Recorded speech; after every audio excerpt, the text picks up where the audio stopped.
A política não acontece somente nos parlamentos, nos tribunais, nas câmaras de vereadores, de deputados ou mesmo nas ruas. A política acontece no modo como vemos e ouvimos e percebemos as coisas. O que aparece, o que é silenciado, o que nós ouvimos ou nós deixamos de ouvir, o que nós dizemos ou deixamos de dizer, ou até mesmo aquilo que podemos ou não podemos falar. Ela é um ato de reconfiguração daquilo que é sensível. Então, quando um artista interfere na realidade, ele não apenas denuncia, mas ele reconfigura toda essa atmosfera em volta da arte que ele produz. Então, por isso que ela redistribui o que é visível e o que é invisível, do que é dizível e o que não é dizível. É assim que a arte transforma as coisas. Por isso que ela pode ser vista como algo perigoso. Não é à toa que regimes autoritários perseguem os artistas e a arte. Não é à toa que se queimaram livros ao longo da história. Não é à toa que discos foram quebrados, que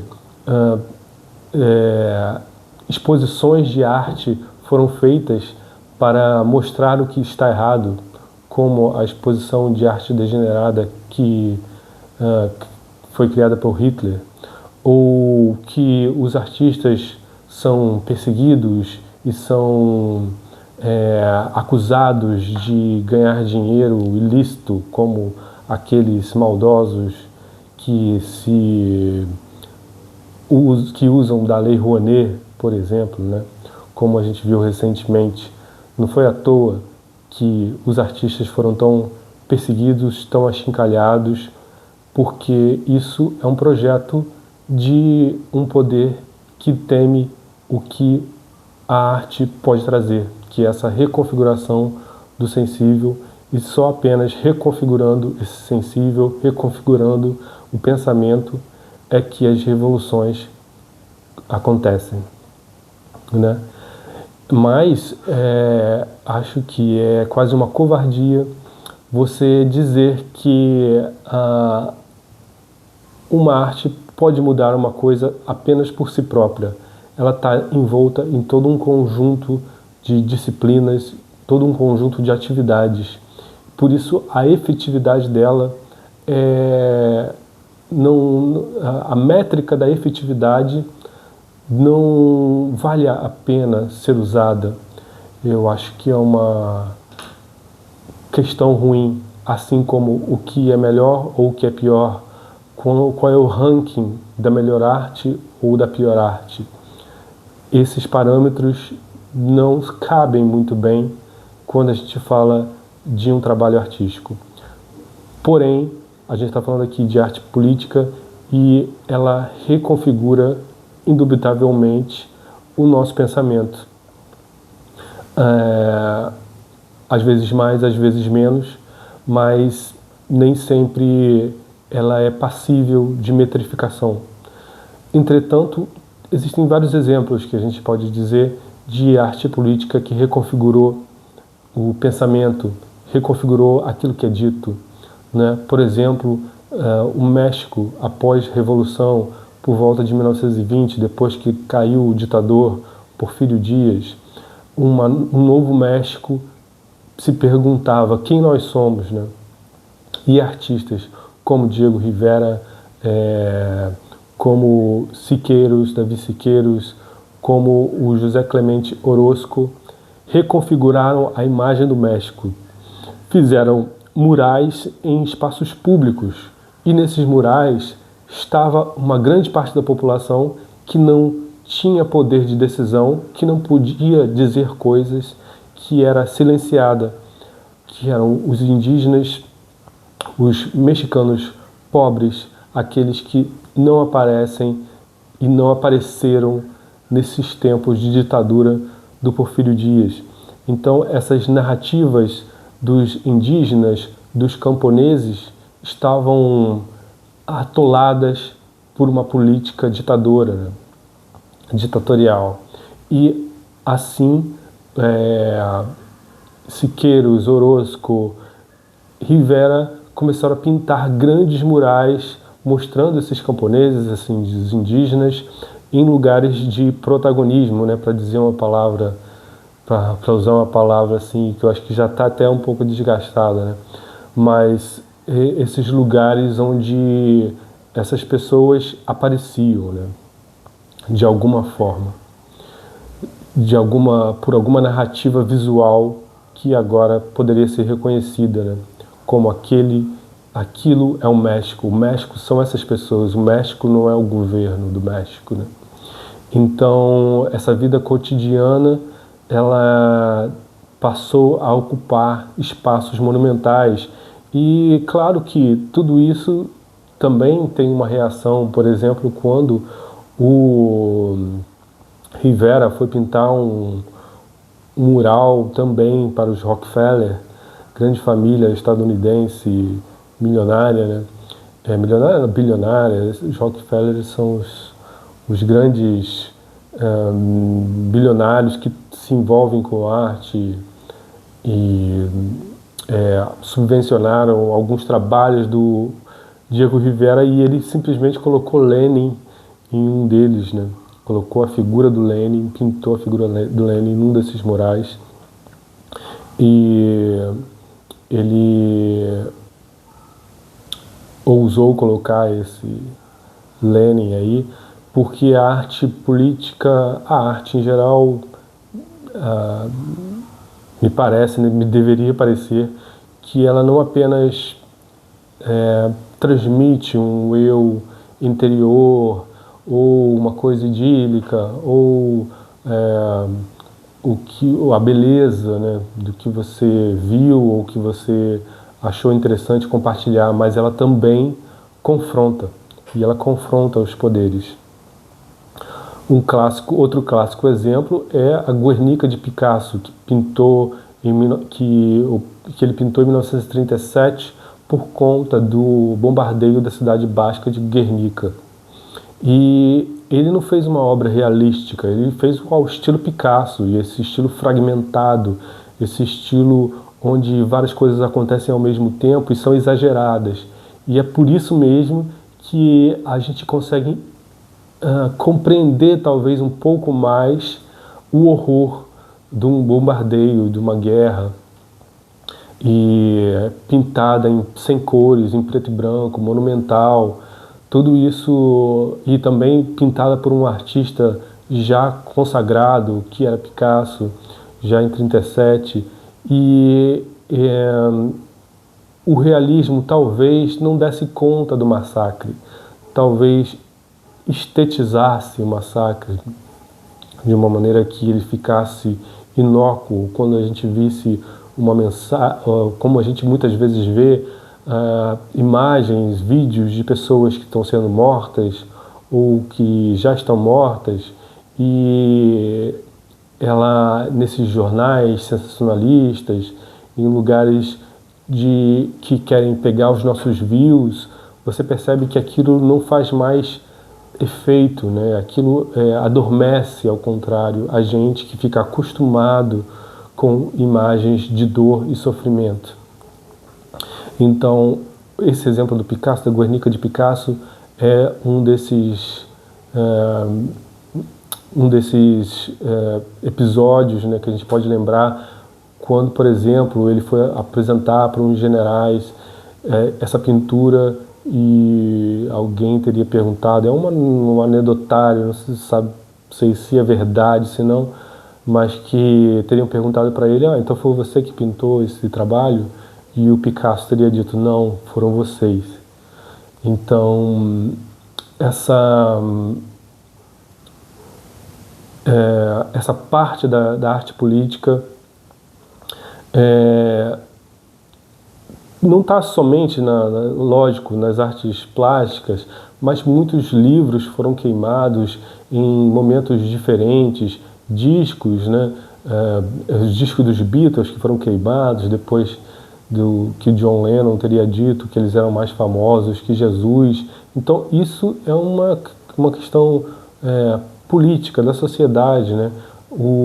Falando em música, em 1960, o Billie Holiday cantando Strange Fruit, nos Estados Unidos, falando sobre o racismo, falando sobre o lixamento de negros, fazendo sucesso com a música, ela mesma, uma mulher negra que sofreu tanto, né? Então, a música como testemunho brutal do racismo, da violência nos bairros negros, por exemplo, de Nova York, quando James Brown cantava I'm Black and I'm Proud, e Say It Loud, diga alto, né? Eu sou negro, tenho orgulho. E Emory Douglas, que fez os trabalhos dos Panteras Negras, que criou toda uma estética, né, tão bonita e tão interessante, e que fazem da arte esse lugar revolucionário, né? Nos anos 70, a música, a contracultura, o punk, né, que a princípio já meio que talvez questionando esse rock já comercializado ou esse rock muito rebuscado do movimento anterior, né? Então, também se aliando ao anarquismo, dizendo que todo mundo pode fazer por si mesmo e você pode falar mal da rainha, como fazia o Sex Pistols. No jubileu da rainha lançam um disco, então, na Inglaterra, né? E The Clash, que eu já falei aqui em algum vídeo, Dead Kennedys, tantos outros aqui no Brasil, né? O Inocentes, Cólera, Ratos de Porão e tantos outros falando sobre Garotos Podres, falando sobre essa opressão do sistema. Todos esses movimentos desconfiguram o sensível, desconfiguram e reconfiguram a nossa sensibilidade e a forma como a gente vê o mundo, né? Então, de repente, até a cantar a revolta incomoda, mas, bom, lembrei inclusive do Gilberto Gil e Caetano Veloso, que ficaram exilados, foram presos. Caetano conta no depoimento que eles não disseram, nunca se soube por que ele foi preso. Especula-se que ele estava com uma bandeira do Hélio de Sica, né? Ele estava, mas se foi por isso ou não, a bandeira do Hélio de Sica, seja marginal, seja herói, que era a representação do cara de cavalo, um bandido que tinha sido alvejado com muitas balas por policiais, e Caetano usava esse trabalho do Hélio de Sica num desses seus shows, e depois foi preso, torturado, exilado, como tantos outros intelectuais também brasileiros. Então, a prova de que a ditadura, né, a gente está falando muito sobre Rubens Paiva, por conta do filme, né, Ainda Estou Aqui. Tantos outros artistas também apresentavam esse risco para a sociedade, né? Então, essa resposta como censura, resposta do governo ditatorial como censura, repressão, vigilância total, não é à toa, né? É porque a arte política pode fazer uma fissura nesse regime. A gente pode falar dos grafites que a gente vê na rua, sobre as pichações que são ainda mais marginalizadas, as projeções, as performances que tomam as ruas, a performance do corpo nu que parece tão afrontosa em grandes momentos e que é usada politicamente, como a gente viu, Wagner Schwartz em 2017, a exposição Queer Museu, que foi fechada por conta da pressão de conservadores. Em 2013, as jornadas de 2013, que usavam a estética também como um grande passo, com cartazes, com performances, com arte na rua, com ocupações, como aquelas que aconteceram depois da crash da Bolsa em Nova York, os Occupy, Wall Street, depois que a Bolsa quebrou em 2008, né, o Occupy em 2011, por aí.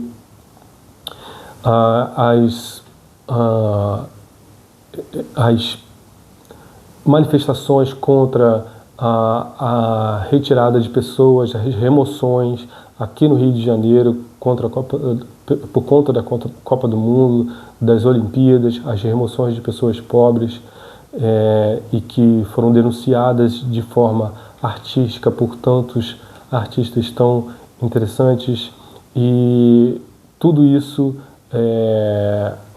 reconfigura esse lugar do que pode ser dito, do que não pode ser dito, do que pode ser visível e o que é não visível, né? E às vezes essa arte política que toma conta da cidade, ela torna por vezes uma coisa que seria passageira como algo muito maior, muito mais fixo na memória, como uma performance, como uma atuação num protesto ou alguma coisa por aí. Então não é à toa que por vezes nós vemos os protestos com tanta polícia, com tanta pichação sendo tão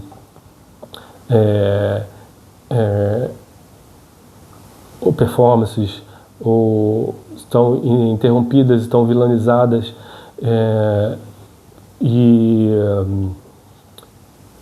também quando isso acontece é uma prova de que a arte política não falhou, mas ela está sendo efetiva, mas que ela atingiu o seu alvo quando a gente vê tanta coisa, tanta atitude contra ela, né?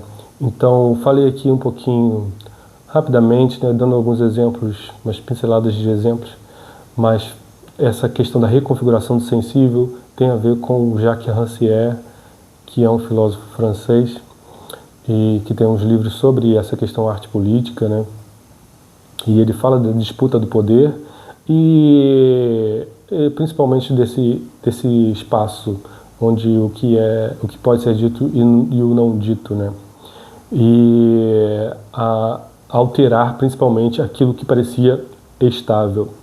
É um campo possível, um campo de disputas que não trata apenas de criticar o sistema, dei alguns exemplos assim, mas que trata do nosso cotidiano político, nosso cotidiano social, e como já falei, se ela fosse tão inofensiva, ela não seria tão combatida ao longo da história, né?